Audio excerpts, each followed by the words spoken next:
Hello, and welcome to Afternoon Tea with Karen and Why Closing the Gap Can't Work with UNDRIP featuring Matt Canavan. So you Well, will that's be why the having a values policy piece is about very one important, flag. Look, I'm not sure about a policy. As I say, it's not my number one focus, but I only use one flag for what it's worth. But what's much more important is the values that we have as a country. It's why. So what's more important is the people we have here with those values. Can I also say, I do support Indigenous Australians. We've got a lot to do there as well. They've got a flag and it has a place in certain times in our country. It just shouldn't be flown at official where we're representing our one nation. But we need to do more there too. I worry since The Voice we've lost total focus on what Tony Abbott was establishing a decade or so ago, where we focus on Indigenous communities having a job, staying in school, starting businesses, getting an ownership stake in our country through more home ownership. And we've got to get back at that. I've not forgotten about the Indigenous people of this country, particularly in my part of the world. There's lots of them there. They can't be left behind in our nation either. Well, I don't know that flying one flag says anything about commitment to Aboriginal issues myself. I think it shows a commitment to treating everyone alike. That's my point. But Matt Canavan, thank you so much for joining us. I can see you've been busy at that function behind you. Appreciate your time. How's that for a sea of polyester? I don't like flags inside at all, and I especially despise them on stationery. But what I wanted to talk to you about, closing the gap, what Tony Abbott was working on over a decade ago.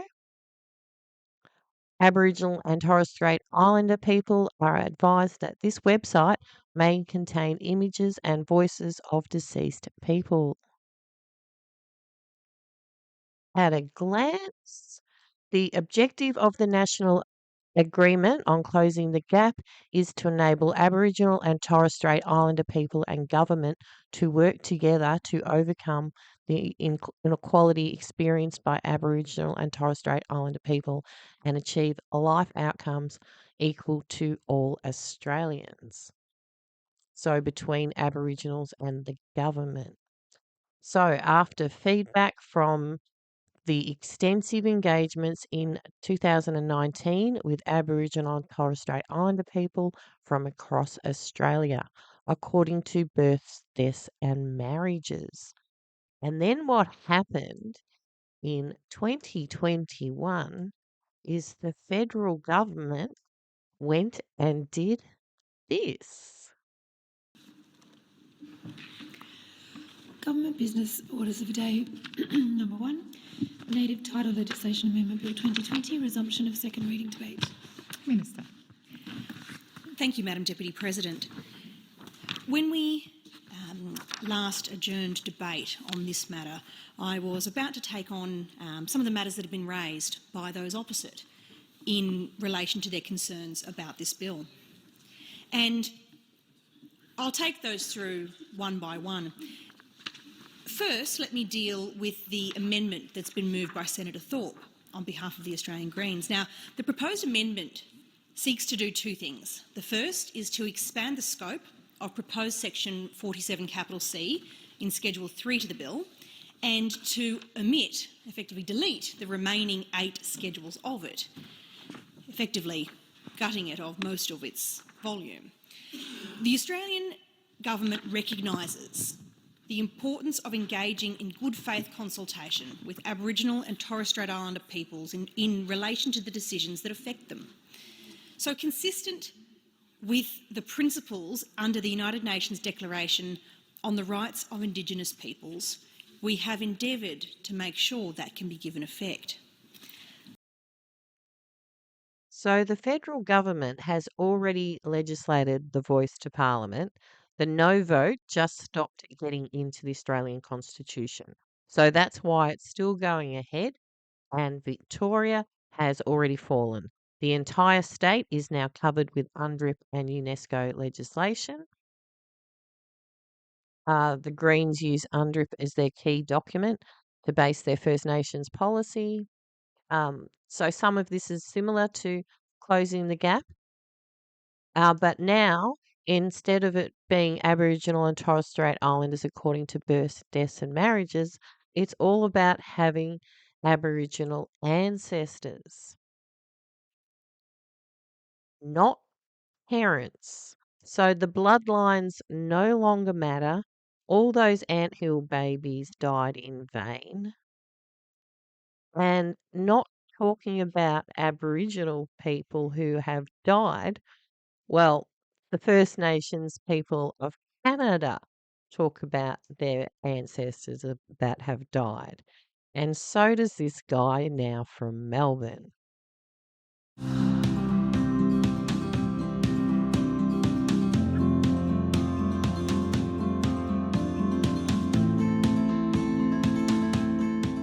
Look, I'd like to start by acknowledging that this afternoon we are meeting on the lands of my ancestors, the Wurundjeri people.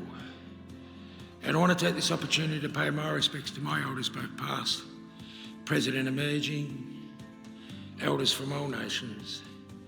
But I particularly want to pay my respects to David in the room this afternoon. Wominjeka, welcome. Wurundjeri Bullock, Human Kundi Bit. The Wurundjeri people welcome everyone to land today.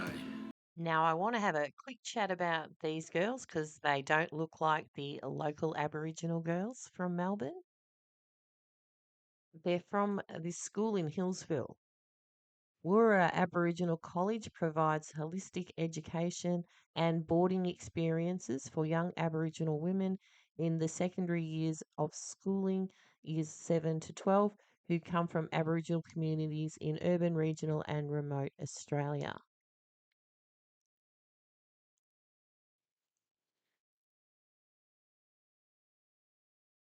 Right, since its inception, it started as Church of England College and then moved to Hillsville, then became an all girls school. Then, for that, student accommodation went in and got some new learning spaces.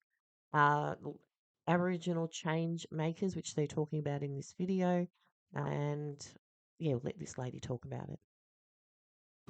As an Aboriginal initiative, Warwa was established with a clear purpose: to create a place where Aboriginal young people can thrive academically, culturally, and personally while remaining grounded in who they are and where they come from. Our model is deliberate. Cultural strength is not separate from academic achievement, it is the foundation of it. This year's National Reconciliation theme is All In. In education, this means ensuring that truth, history, and Aboriginal perspectives are embedded in what all young people learn. Warwa has had the privilege of working with the Parliament of Victoria to develop these free online education resources, the Aboriginal Changemakers. Launched a few years ago, these resources deserve to be brought back into focus and more actively utilized. Being all in means taking responsibility for how this knowledge is shared and ensuring education plays its role in building understanding and respect.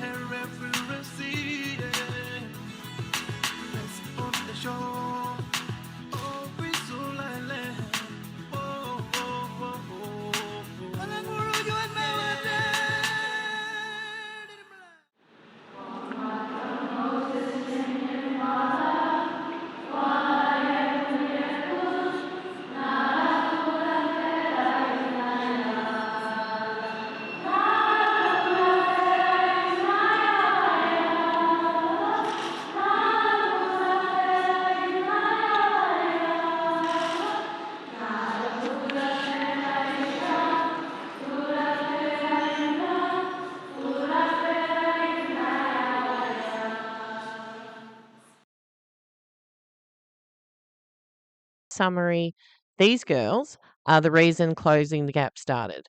Aboriginal people according to births, deaths, and marriages. However, because the federal government has now legislated the United Nations Declaration of the Rights of Indigenous Peoples, and you can be like 1/16th Aboriginal, like they can be in Canada.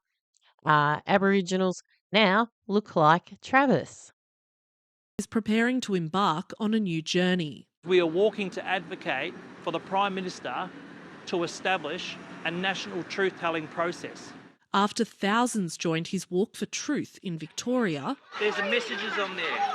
the former UNDRIP Commissioner wants to make the movement national by leading a walk from Melbourne to Canberra. This is not about blaming everyday Australians, but this is asking about the institutions to be accountable for the institutional harm that they have actually caused our people. Professor Megan Davis helped shape the Uluru Statement, but she isn't convinced government-led truth-telling is the answer. I'm not aware of any national push to create a truth commission. The pursuit of rights and structural change is the most important, and I just don't think another telling of history will get you there. She's urging leaders to prioritise closing the gap outcomes. Shadow Minister for Indigenous Affairs, Karen Little, says she's focused on children and families. I don't know what this obsession is around incarceration rates. You know, one of the most protective factors is kids in schools, healthy kids and healthy parenting. That's what I want people to focus on. In a statement, Federal Minister Malarndirri McCarthy said closing the gap should be a priority for all governments at all levels, and pointed to her investments in health, education, housing and jobs. Improving the lives of Aboriginal and Torres Strait Islander people is a continuous challenge for communities, activists, governments and politicians. Since the loss of the Voice referendum, Indigenous affairs has slipped from the national agenda, and there's still no one clear path forward. We are left behind.